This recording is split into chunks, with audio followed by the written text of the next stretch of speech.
Et mercredi, ce sera le vélo réalisé par les élèves du lycée horticole de Saint-Imier que l'on pourra voir du ciel aux alentours de 12h39 dans l'étape qui reliera Grenoble à Méribel. Ils ont travaillé pendant 3 jours pour arriver au résultat sur le stade de rugby. Lilian Veillet a assisté aux derniers ajustements. Si vous ne voyez pas un vélo, c'est parce qu'il faut regarder de plus haut. Les étudiants du lycée horticole de Saint-Imier se sont lancés dans cette conception pour le passage du Tour de France.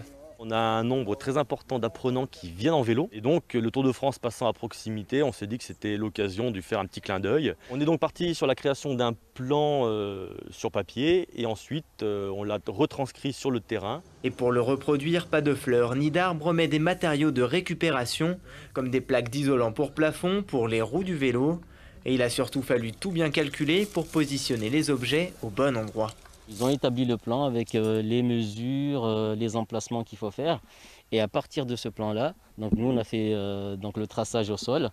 Et après justement donc on a créé le motif donc avec des plaques, du géotextile. C'est du géotextile. Là actuellement mes collègues ils font en bambou. On l'accroche avec une agrafe. La réalisation a duré 5 heures et le plus dur, c'est de reproduire un objet qui doit être vu du ciel sans avoir la vue d'ensemble.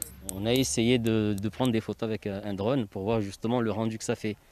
Voilà. Donc là, effectivement, on a le bon rendu qu'on n'a pas nous quand on est à plat. Mais sinon, c'est que c'est pas évident. Après, le résultat final, il est là. Et ce vélo permet surtout d'obtenir un peu de visibilité car les formations scolaires, professionnelles ou en apprentissage du lycée horticole sont souvent peu connues. La problématique que nous avons en tant qu'établissement agricole, souvent nous ne sommes pas très bien connus. Donc c'était une idée aussi de montrer que l'enseignement agricole existait et qu'on pouvait faire énormément de formations. Et puis un focus aussi pour rendre hommage aux coureurs là, qui vont courir juste à côté de chez nous. En tout cas, une chose est sûre, avec cette fresque de 25 mètres de long sur 15 mètres de haut, le lycée sera vu par les spectateurs du Tour.